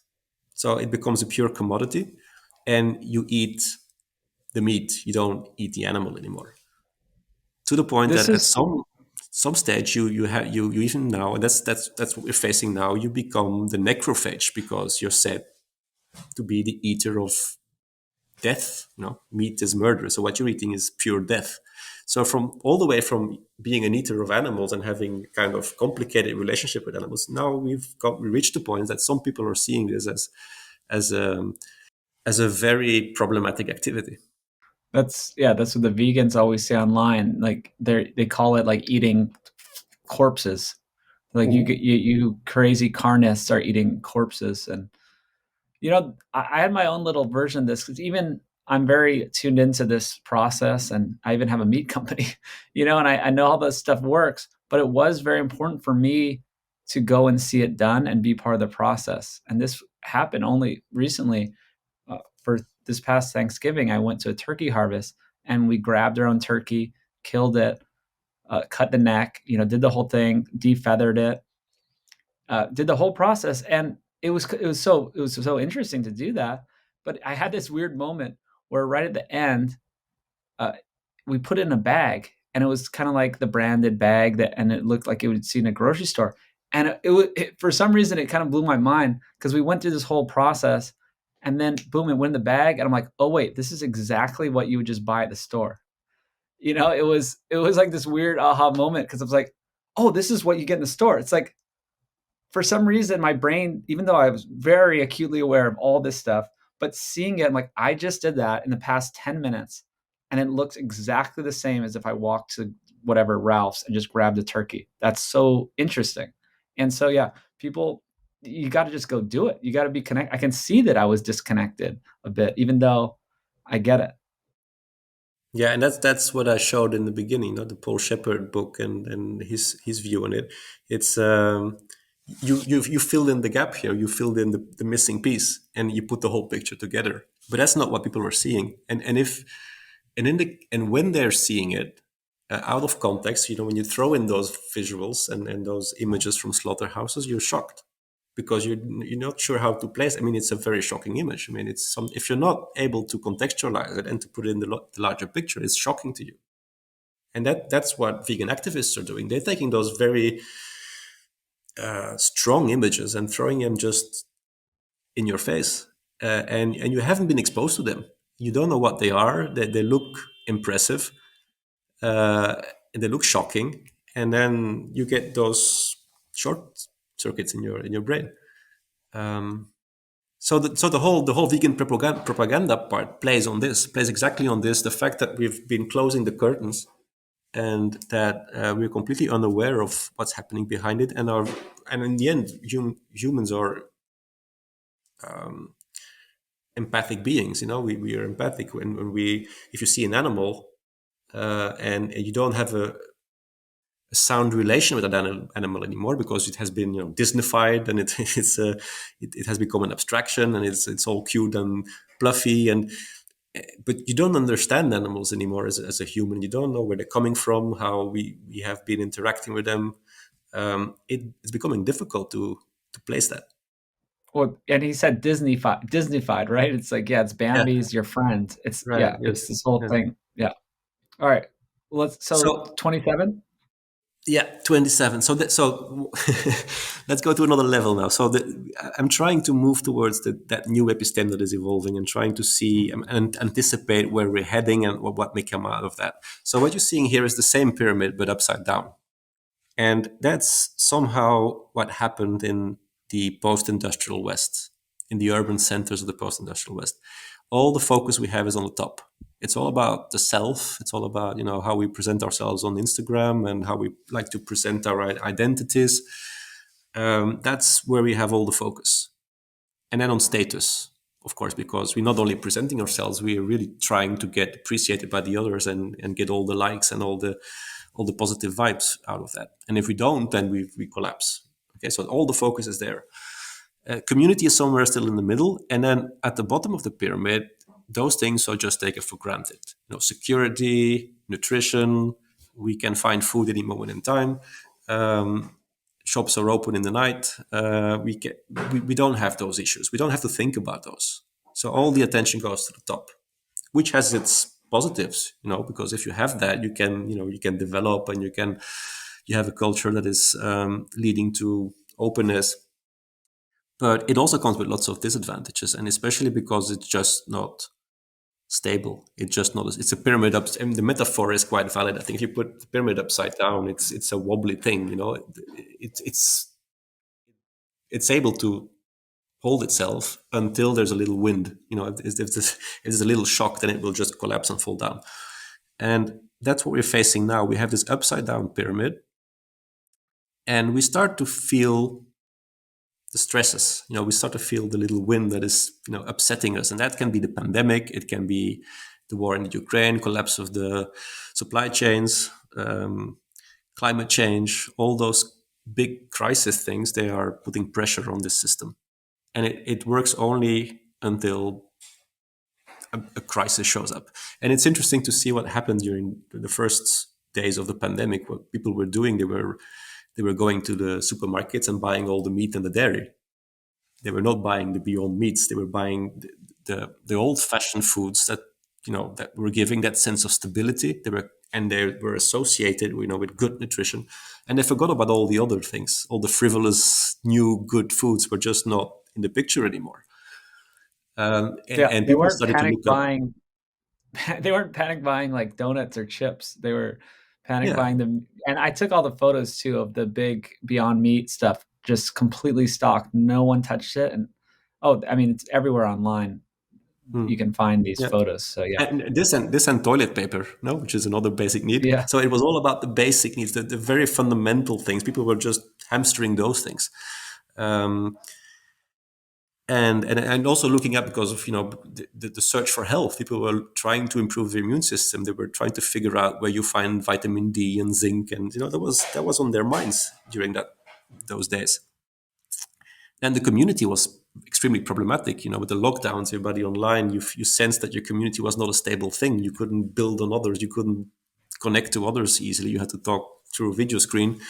And they started to understand that communities are not a given anymore either, because we've been so much on our own routine and isolated from each other, that this is not the solid network that we used to have. So that may be a game changer.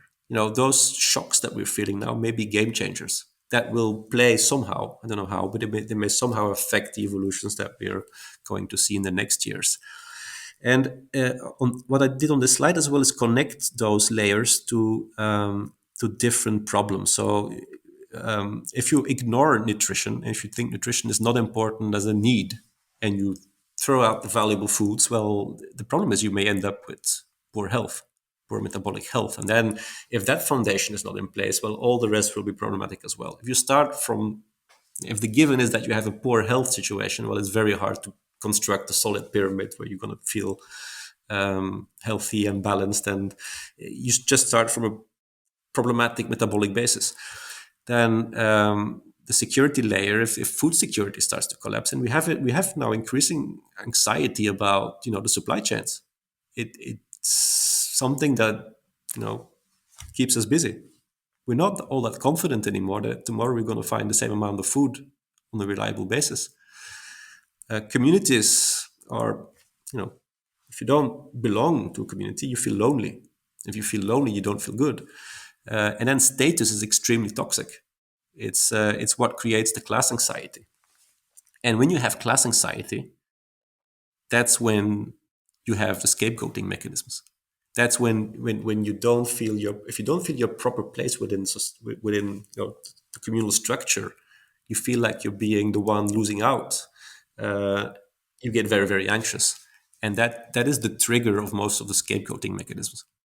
On the next slide, no, What? this slide has some Sorry, animations. Go this ahead. well, on this side, there's still a little bit more. So yeah, once you go the anxiety and the loss of purpose at the top, but Yeah. I love this part about the individualism, autonomy, and then going to authoritarian reflex. If you want to talk about that. Yeah, well, that's the thing you have with scapegoat. So if you're on the class anxiety, what is class anxiety? Class anxiety um, is when you don't feel special anymore. And if you don't feel special anymore, you're trying to reach a stage where everybody is the same. That's when you have the formation of the mob. The mob formation is when people are so much frustrated, so much driven by resentment, that they will form a mob. And they prefer everybody to be the same than to be, the one losing out. It's a homogenization mechanism, and it usually scapegoats something. Because if you want to build a mob, the best way to do that is to create an us and them. And then you will just point your finger to something so you can all unify. And all the frustrated people driven by resentment, and they will find each other and create that lynch mob. It's a mechanism that we see at play today much more than it was 10, 15 years ago, right? It's something that is building up the mob formation. And it has to do with the fact that this pyramid is just not solid anymore. If you're not healthy, if you're depressed, if you're anxious, insecure, and you don't feel important anymore, what is your solution? You'll follow the leader, you'll follow the main, you follow the slogans, you follow those things. um, it doesn't take much. It doesn't take much to flip to that side. Yeah, I've been interested in this for quite some time, especially in the past 2 years when I started researching more of this. Because once things start not making sense to me, I'm like, oh, this doesn't make sense at all. What's going on in the world? And then you kind of uncover, why things happen. And it is interesting if you look back at some of these documents about even the Rockefeller document 2010. I love that one, the Operation Lockstep, where they're even talking about the idea of getting to top down authoritarian control as like the goal of this. It's a scenario planning for like a pandemic basically that played out exactly like COVID did, and they're talking about how we're going to use this, we're going to have to do this. It's pretty scary if you read it, and it was part of this, that the solution of how to implement the top down authoritarian control was basically all the stuff you just laid out. Is if you have these people, this population in the state of poor metabolic health, and I mean, the document didn't go into all these details, but when they're fragile and lonely and all this stuff, then they do look for this top down control, and it's not that you force it on them, they want it, right? That's like the ultimate form of subversion. And to get what you want is people not forcing on them, but asking for it. And that's kind of what happened in the masses. The masses were like, tell us what to do, save us. And then, our crew over here is like, we're going to take control of ourselves. We're going to get ourselves healthy. We're going to, eat good food and go out in the sun and do all these things. We're not relying on other people, but the masses, it's kind of the way it always goes, right?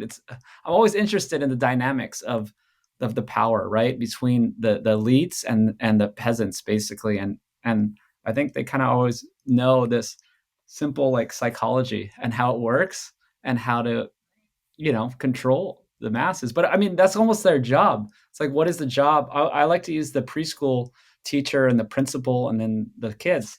It's like the whole thing is they're just trying to manage the rugrats. It's like, and then you have like kind of this hierarchy of control up to the principal, and it's the whole thing is just managing a bunch of snot nosed kids in a way. You know what I mean? Yeah, that's what I wanted to suggest in the beginning of our conversation. The fact that it's not just the top down imposing; it's also society is receptive for it because of this, because of the fact that we're not a stable, healthy society anymore. It's within that situation that those things can happen in the first place. If you would try to push through those agendas when the population is healthy and balanced, it wouldn't pass. It just stands a chance because of this, because there's this mob that can be mobilized. There's there's the begging for authority. It's typical for the mob is that they embrace authority, and that's the paradigm that you have to think in when you try to address those questions, in my opinion. And it's so this is very general. No, this is not only about diet. It's not only about meat. This is a very very general slide that tries to sketch a broader societal problem. And on the next slide, on 28, maybe we can move to this one. This is where I try to connect it a bit more to the story around meat. And this slide contains some animation, so I don't know how you want to visualize it. But essentially, and I've mentioned this before, is that in in this setup, the previous ideas coming from the stable background, where nutritious foods, old-fashioned nutritious foods, that were seen as good foods, suddenly become the worst foods. Right? How can that happen? That something that is indeed normal, necessary, natural, and nice for most people, for some now becomes the complete opposite. It just turned upside down, as the pyramid turned upside down. So there's something that is turning upside down completely. Now, and that's where I like to bring in Nietzsche, which is a master in understanding societal dynamics and mob behavior and why people behave the way they do. So what Nietzsche comes up with is the idea that values can be revaluated. Values can be inverted, and that is driven by resentment. He calls it resentiment, and that is when essentially people don't feel well. They envy. They don't feel at their place. It's the whole slave versus master dialectic. You know, and in such a system, the one that wants to overturn the order of things has the tendency to look at appetite as a failing. Whatever is appetite, whatever is basic, whatever is sensual, whatever is good and perceived as essential, for most is suddenly the bad thing. And what is needed is almost abstract state of purity and self-denial and a religious reflex almost. There's a reason why vegetarianism throughout history has always been connected to Puritan religious movements. It's not new. I mean, it developed mostly in the 19th century. You mentioned Gary and Belinda Fetke before. They looked at it extensively. But it's not new as such. It has been institutionalized in the 19th century. And there's a reason for that. I'll come to this in a moment. But we have seen it throughout history. Pythagoras is an example, who was also a cult leader. Pythagoras was a leader of a cult, and it was all about reincarnation and purity, and meat was the thing not to eat. And that's because meat is a sensual food. It's a red, sensual, nutritious food. It comes from animals. And if you're looking for purity and self-denial and you want to get rid of the earth, then you move towards the Garden of Eden diet. So it That always has been happening, but it has been happening faster and more in a more visible way since the 19th century, and today even more. and yeah, and the Fetkes do look into that, and it kind of makes sense. Historically, I get it. Or like Lent, you give up meat for a month, or whatever it is, and I get it. Like for it's like that self-sacrifice. It kind of makes sense in that acute setting where it's just like, yes, this is the most indulgent, amazing health food, and if I need to give it up, it's kind of like the sacrifice for the gods, or like I'm going to do this, but for a day. But then somehow it's been twisted into you need to just give it up for good. Yes, and it's also the fact that you're able to give it up. I mean, if you're able to give it, if you're able to give up the best thing, what does that tell about you? That you're so superior that you're able to do that. And that's what they're looking for. If you're driven by class anxiety and you feel, the one that is discriminated and it is not important, if you're the one that can show, look, I can get rid of this good thing and I'll be better than you. It's an attempt. It's a moral coup. It's a way of trying to change things. Let's And keep going. in slide 29, I'm trying to bring in a bit of the historical dynamic here. So when things change most. So this is again Nietzsche, and this is a quote from Beyond Good and Evil in 1886. And he talks about religious neurosis, and he links it to prescriptions as to regimen, solitude, fasting, and sexual abstinence. No, Belinda Fetke talks about this when she talks about Ellen White. The meat was not to be rejected by the Seventh-day Adventists because it wasn't healthy, not in the beginning, or not essentially so. It was connected to it, but it was mostly because it's a sensual food. It would provoke sexual lust. There's this connotation between meat and sexuality. That's why the sins of the flesh, it's a very, again, symbolic food. So when there's religious neurosis, when that happens in a society, and that's the neurosis that happens, when the pyramid is upside down, essentially. When that happens, you get this search for fasting and sexual abstinence and all of that, and you almost automatically will reject meat because it represents all of that. And when Nietzsche was writing this comment, he wasn't thinking about meat as such. He was talking more generally, but it's in the same period when so the second half of the 19th century, when vegetarianism was developed mostly. So it all started more or less in the mid 19th century with the coming of the Bible Christians to the United States, and they were founding the first vegetarian societies. The Seventh-day Adventists came in, and so on. And you see on this graph here, this is a Google Books graph where I typed in the word vegetarian. So this is how many times the word vegetarian is mentioned over time in books and magazines. And you see that it increases from the mid 19th century on until the First World War. And this is the time of the Gilded Age, when the elites started to drift away from the middle classes, the Rockefellers and so on. They started to build their imperium. And inequality was rising. You see it in the graph below. This is from Piketty. You see that in those days, before the First World War, inequality was rising. And if the middle classes cannot keep up with the elites, what happens? They become very anxious. It's about class anxiety. If you're as a middle class person, the whole thing, the essence of your intention is to be better than the other. I mean, it's the bourgeois culture. You want to be the best one. You want to show off. You want to have the best car. You want to have the best house. But if the inequality is increasing, it becomes increasingly difficult. So because you don't have the money to do that anymore, you cannot buy the most expensive car anymore because you just don't have the budget. But what you still can do is to try to behave better than the other people to compensate for that. And then typically people will eat differently. There's a great book here. It's called Discriminating Taste from Margaret Finn. It talks about how moral views on food developed in the middle classes as a reaction to things like class anxiety. And how you use your taste and the way you eat food and the way you present your diet to other people as an expression of identity, rather than as a way of satisfying your nutritional needs or your tastes.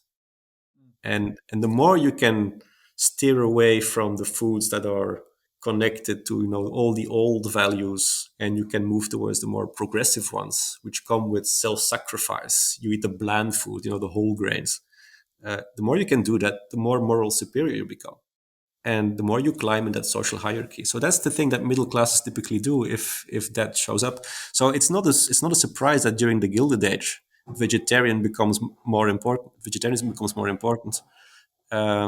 And then the progressive era is very interesting. The progressive era in the States is when, or in America, is when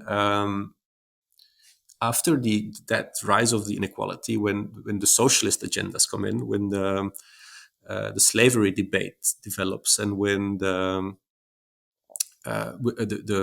women rights starts to be on the agenda, and all the progressive causes, which are all, I mean, for the good, of course, but they're all packaged together, and they're all interconnected with vegetarianism. Many progressives in that era were vegetarians. And you can say, what does it have to do with all the other things? Well, because vegetarianism is part of that trying to be progressive and trying to be moral and trying to be part of the better moral crowd, so that you can again be seen as somebody respectful. Then World War One comes in, and that's the leveler. If a big war comes, then first of all the inequality crashes, and the society becomes more egalitarian. And then the word vegetarian doesn't seem to do much anymore on this line. It's a flat line until the 1970s. And in the 1970s, you start entering the oil crisis, and inequality starts to rise again. And from then on, the whole vegetarianism movement seems to boost again. There are other factors as well playing. It's not the Yeah. only explanation, but it's an interesting dynamic, because it just neatly follows the whole evolution. Wow. Yeah. So on slide 30, this is a study done in Italy, where they interviewed vegetarians, and they talked to them, and they try to figure out what is driving them. And then typically what you find is that you get this kind of replies. Meat is a corpse, as we said before. It represents death, and death is a contaminant essence. Death is something that contaminates us. So the whole thing has to do as well with the fact that we can no longer situate death in our lives. It's because it's something that we're afraid of. It's something that contaminates us, um, and it ties in with the whole evolution that you see also, in the Silicon Valley movements again, where they want to get rid of death. They want to go to the singularity where they will live forever and blend with computers. There's a fear of death that we cannot place. And if you look at death in that way, you don't understand slaughter. You don't understand the fact that things have to die if you want to eat, even if you want to be a vegan. So that is part of all that. It's the class anxiety. It's the way of looking at things, because we're just disconnected from the realities of life and death. We're disconnected from agriculture and how food is produced. And in that isolated status, being anxious, well, you look for solutions. You cannot blame those people, really. They're looking for solutions. And if they're not sensible solutions, it's because maybe they don't see other ways around it, or they don't identify other options. 31 is a bit of what we said before. So this is the spiritual element coming in. So at the very beginning of this movement, you have a spiritual idea, and it was stated as such. So the whole vegetarian movement is building on the Swedenborgian Church. It's building on the Bible Christians. It's building on the ideas of the Grahamites, the Seventh-day Adventists, and it was, in all those cases, it was about going back to the Garden of Eden diet. Now, why is that? They want to go back to that state that existed before our times, where everything was perfect, because everything today is so miserable. We want to go back to that utopia that was, once valid, and where everything was just spiritual and pure. And under such conditions, meat has to go out of the picture. So meat is spiritually not allowed in such a mindset. Now the thing was, so it could have stayed there, but what happened is that people like Kellogg connected it to the health discourse. So he connected it to health, to progressive science. He brought in all those famous people that he treated, and so the message spread. He came up with the first fake meats. He produced the first meat replacements, the meat imitations, come from the Kellogg industry. And his Kellogg cornflakes, it was just essentially to produce the most boring food. Self-denial. It's, you have to produce those foods that are so boring that they will not provoke your passions. That was the idea. That was the only idea that was valid at that time. But then it got connected to that health discourse, and then Lena Cooper, who was one of his proteges, she co-founded the American Dietary Association, and then in 1917, and then the things got rolling, because it entered house economics, it entered the dietetic discourses, and those ideas had a huge influence over how people think about food and what is healthy food. 1917 is an interesting year, by the way. It's the year when Herbert Hoover became head of the Food Administration at that Mm. time. And it was at the end of the First World War. And during the end of the First World War, the Americans had decided that some foods had to be shipped to Europe to feed the hungry populations of Europe, the Belgian children, and it was very emotional. And the Food Administration for the, tried to get that done by through propaganda. So they organized the first meatless days. So they were asking the population not to eat meat, not to eat sugar and wheat and those things, because those foods were the most convenient ones to pack to transfer to Europe, just because of logistic reasons. It was not connected to the other ideas. It was just because of logistic reasons. But in 1917, there was a huge campaign asking Americans if they're true patriots to eat less meat, less sugar, more whole grains, more new foods, more foods they never heard of, things like peanut butter, and which were at the time not very relevant. Um, so they were asked to eat foods that they never consumed before and drop the foods that they were used to. And interestingly, all the foods that were promoted are the ones that we see now as most healthy, and all the ones that were discouraged were the ones that are the ones that we see now as unhealthy. It's almost representing dietary guidelines, but it comes from logistics. It doesn't come from nutritional science. But this together, so the patriotic call to eat less meat and eat more of those bizarre grains that we were not consuming before, together with the Kellogg narrative that started to develop, which was based on purity, all that created something in the minds of people that some foods are just good for us and others are bad for us. And I think that's at the origin of the healthy user bias. It was Mm. later reinforced with, the saturated fat story and with books like Diet for a Small Planet and the environmental part of the discourse, and then the animal rights. But essentially, the foods that the middle classes perceive as the good foods, that is something that has been created in that period. And they have been eating so because they're told to eat so. And what nutritional epidemiology is doing, it's capturing that association. It's capturing that, the more healthy people eat those kinds of foods. And then it's claimed that those foods make them more healthy. And you get Mhm. the whole amplification of the original idea. So it's a kind of positive feedback loop. And this, you have it on slide, the next slide, slide 32. It's a kind of positive feedback loop where you see that studies in Western countries, and especially in the States, and especially in places like New England, where the first vegetarian societies developed and so on, that culture of meat bad and whole grains good, and has created kind a dogma in the heads of people. And if you follow that advice, you're a good moral person. So upper middle classes tend to do that, and they're also the more healthy people. So what you capture with nutritional epidemiology is more a sociological piece of information than it is a nutritional piece of information. If you do the same studies in other places of the world, you will not necessarily get that association in the same way. In some places, you will see the inverse. The more people eat meat, the healthier they are. And why is that? It's for similar ideas, probably because for similar reasons, because in a developing country, if you have more meat, it means that you're richer, it means that you're healthier. It doesn't necessarily tell you much about the meat either. It's it's probably important to understand where ideas of food come from and on what they are based to evaluate if they really make sense from a nutritional point of view, and if they're not just artifacts that are created because of historical dynamics that have nothing to do with the nutritional value of it, either logistics as in 1917 with the Food Administration, or spiritual ideas coming from the Bible Christians and the Seventh-day Adventists. And then the middle class is picking them up and amplifying them because of their tendency to eat properly as good patriots and Yeah, as good moral beings.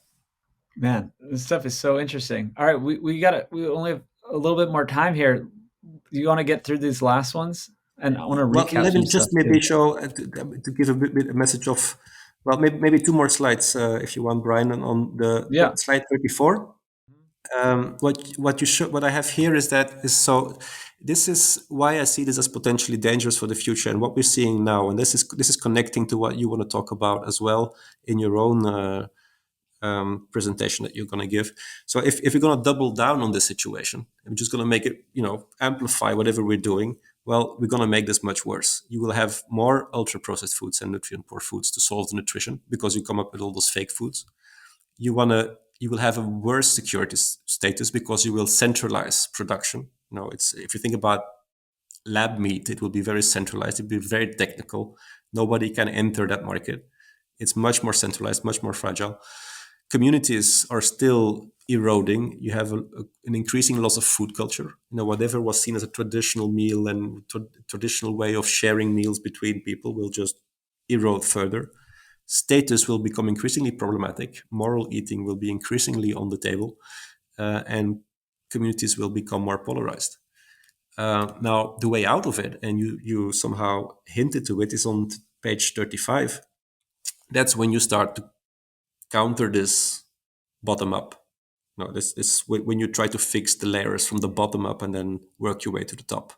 And it's about dealing with your metabolic health, is changing your diets, bringing in the essential nutrients, eating whole foods, respecting soils, respecting animals, you know, building new human-animal relations that are built on respect rather than just commodification, having healthy human-human interactions.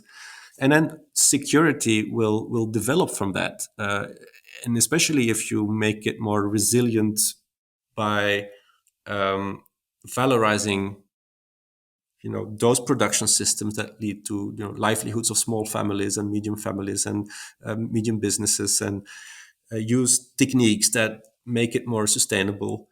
Work your way up all the way to the communities. Start thinking about commensality, about how you should deal with food between humans. Share meals, have a food culture. Don't eat a package in front of a TV screen, not talking to anybody. Try to build that community through food.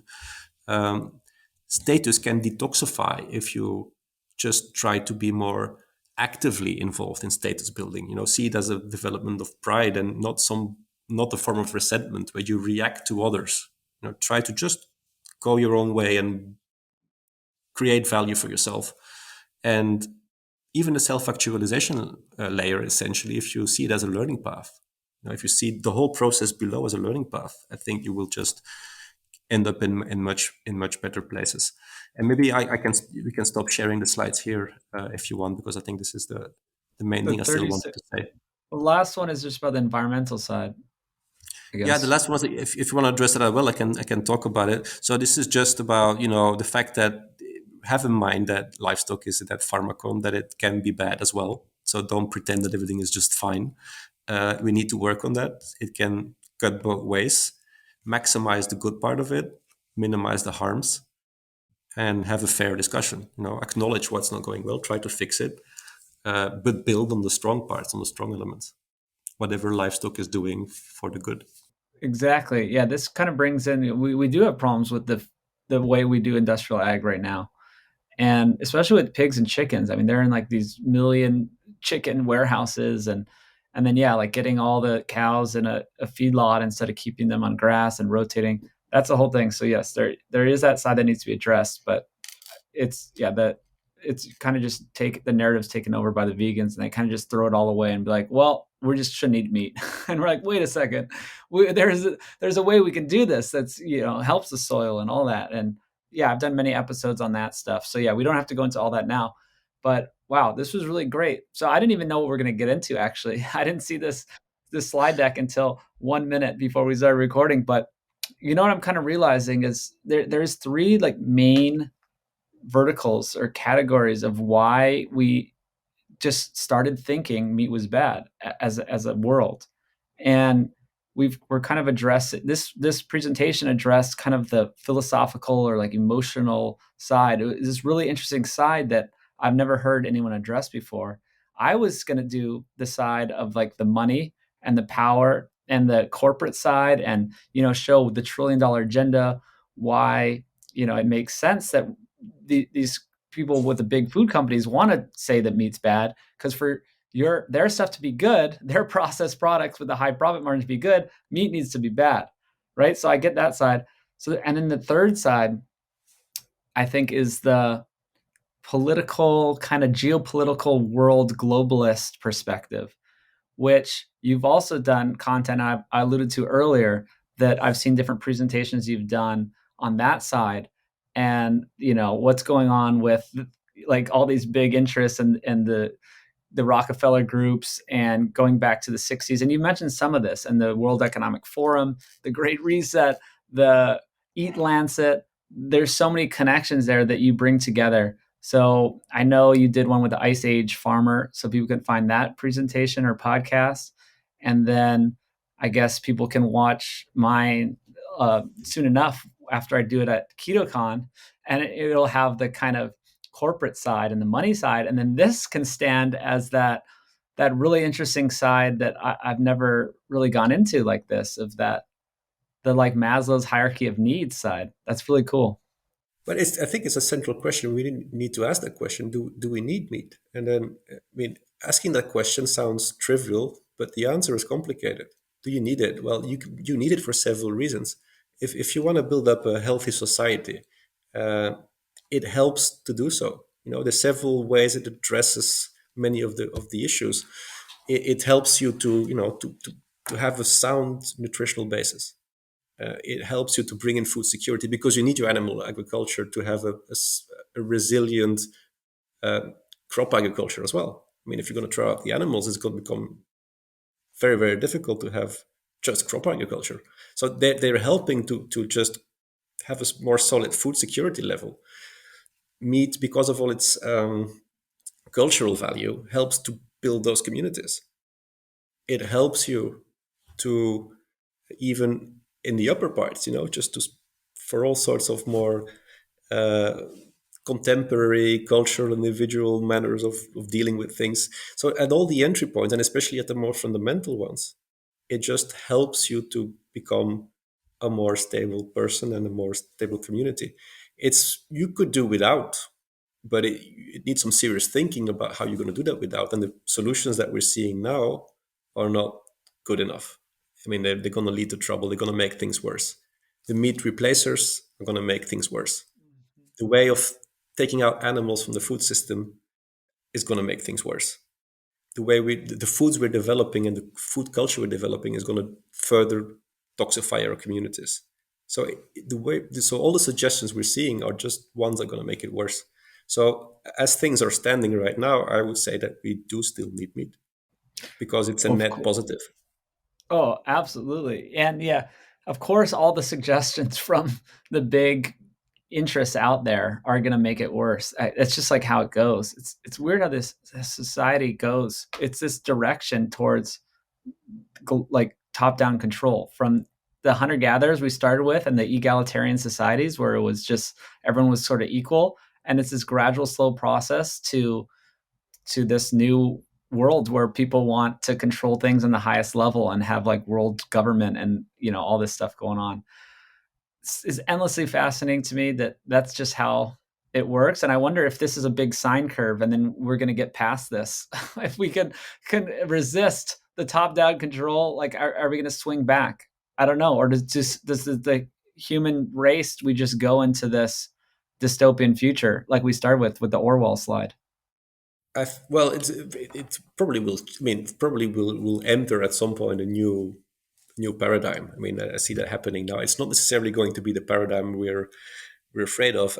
The good news is that because of all the troubles we've been seeing, that inverted pyramids, people start to understand that it's not viable, and you see more and more grassroots organizations standing up. You see people that organize themselves or get into communities.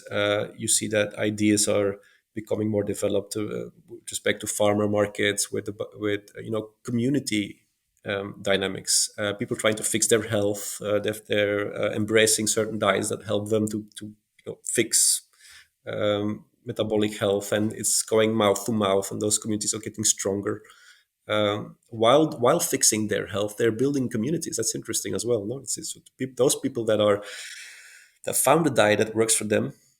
Very often, they get into communities through some social media or other ways. But it's fixing the foundational layers. Just builds up in that Maslow pyramid where they address the higher ones as well while they're moving along, and they end up with the learning path at the top of the pyramid. Well, that's my community. That's who I associate with. The thing is, it just seems like a small minority, but we are going off on our own. I kind of joke around there's going to be kind of two societies almost. It's like the mainstream people, and they just seem to be going towards this path of becoming more unhealthy and unhealthy by each year. And then we're just getting healthier, and we're just kind of rejecting uh, all the things we talked about, and taking care of ourselves. So I guess we'll have to end it there. I guess that's hopeful for, people who are woken up. We can do it, and yeah, we can build our own community, and we'll see what happens. Maybe the others will follow once they see how strong and robust we are. Yep, that's yes the positive way forward. I mean, it works, and I think it's also the fact that people start understanding it. People are indeed feeling that something is wrong, and